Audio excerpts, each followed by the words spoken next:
Hi everyone! So I wanted to take a few minutes to talk about our major assignment or artifact for EDX 336. So throughout this very short course, you will be developing a universally designed lesson plan or UDLP. So for week 1, I've asked you to pick a UDLP team. And to do that, if you look on our left-hand menu, you can click UDLP Teams, and you can enroll yourself in whichever team that you would like. It really doesn't matter which team you get. You'll all have the same requirements. So you'll just pick a team, and that's who you'll work with for the rest of the semester on your UDLP. To get information about your UDLP, you will go to Assignments. You will click UDLP Ongoing, and here is everything you could possibly need for your UDLP. Now I do want to note one of the most important parts of this is that you are writing your own lesson plan. So although you're in teams, your team is only providing feedback about your plan. You are not writing one plan per team, instead you're writing one plan per person. And then your team will provide feedback. So here you'll notice all of these documents, so I kind of want to walk you through this so that you're ready for this assignment because we're going to be doing it all semester. So you'll see I have some information for you. Anytime you have a UDLP part or parts due, you will post that to your team discussion board by Thursday nights. Okay, so I want to show you where to find that. So if you go to your UDLP teams, I'm just going to pick Team E for right now. When you have members, everybody's names will be right here. And you only have 2 options. So you're going to select Group Discussion Board. And here I've already organized the whole semester for us. So like week 2, you're going to submit a team contract. So you're simply going to click that. You're going to create a thread. Maybe I just put Martin because that's my last name. I would upload my file and then I would hit Submit. So everything is already organized for you by week, and it tells you exactly what you're submitting that week. So if I go back to assignments with the information, just to review, I'm going to post there every Thursday by midnight, essentially. Then you're going to provide feedback to your team by the end of the weekends. And so in a second, I'll show you the template for that. But you're going to review everybody's parts as everybody in your team, not everybody in the class, and you're going to provide feedback and some considerations for them to think about. The most important document up here is Universally Designed Lesson Plan Steps _Fall 21. So I want to show you that first. So this has all of the information you're going to need, and honestly, if I were y'all, I would just start typing in this document, and this you'll just keep up with it throughout the semester. So this might be the document you upload every week to the discussion board. It just seems like it's easier when it's all housed in one place. So you'll notice this is an individual assignment. Your team part is just to get feedback. And then here are all of the parts. So this number 1 means part 1. So when you look at our course calendar, you'll notice part 1 is due, I think, next week. So that is what this means. So topic, standards, rationale, and prereq skills. So I have given you information for each part, and I've also described what exactly I want you to type. So for part 1, you're going to select any topic you want to teach. I don't care if it's reading, writing, math, science, or social studies, whatever subject you want. Select your topic and then select your standards. So I've even linked the South Carolina State Standards for you within this document. Then you're going to describe the skills your students will need to be reviewed and the skills that you're actually going to teach them in this lesson based on that standard. You don't have to teach an entire standard in one lesson. That's probably not real life, but students should be working towards mastery towards that standard. And just note that this is not a review-only lesson. Like, you're going to have some teaching. This is not, we're going to review this, space in the solar system and elementary science for an upcoming test or something. That's not what this lesson is. You're going to need to teach them something about whatever topic and standards you pick. So you are going to literally just start typing in this document. So which standards will you be teaching? What concepts? And I've already put placeholders for you where you can just start typing. So copy and paste your standards here. You'll write a couple sentences about the skills reviewed and a couple sentences about what you think you're going to be teaching at this point. If I continue working my way through this document, this is part 2 assessments. You will literally go in and answer these questions. For this part, you'll actually develop an assessment based on this standard and skills that you're going to teach that you identified up here. This is a fluid document, so one of the parts of having team feedback is if you pick a standard that's really broad, like I might go in and give you feedback that, hey, this is great for a unit, but you might want to narrow it down, and this is my suggestion. So even if you turn in a state standard, we can change that throughout based on feedback and things. This is really meant to be drafts each week. You will turn this UDLP in at the very end, and that one will be really good because you'll get feedback from the team and from me, and you'll make revisions and things. But this document is meant to kind of be a living document. It's meant to be fluid. So this is part 2 assessment, so you'll go in and do this when we do part 2. And this aligns to our modules too, so when this is due, you'll have a whole module on the different types of assessments to consider. So it is aligned in that way.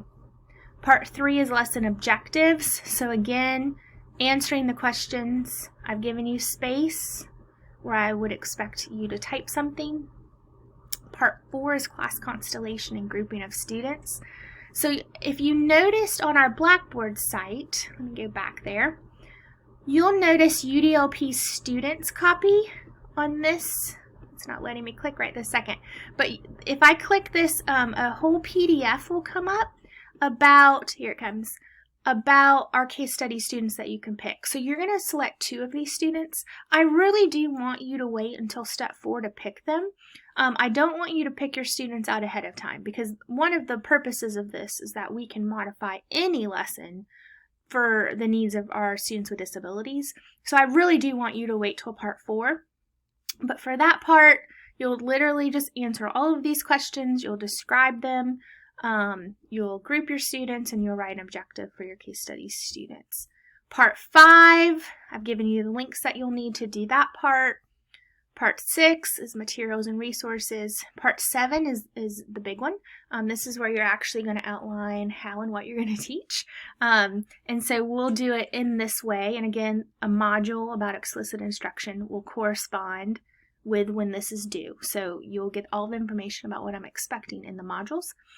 So you'll outline your prereq skills, background knowledge, how you're going to activate it, how you're going to teach, how they're going to practice, and how you're going to assess.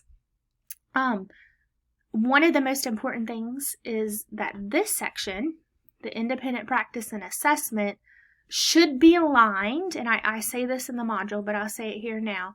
It should be aligned, i.e. it should be matching with your lesson objective. So that's part 3. So whatever your assessment is, it should be your lesson objective, and you've identified your assessment in part 2.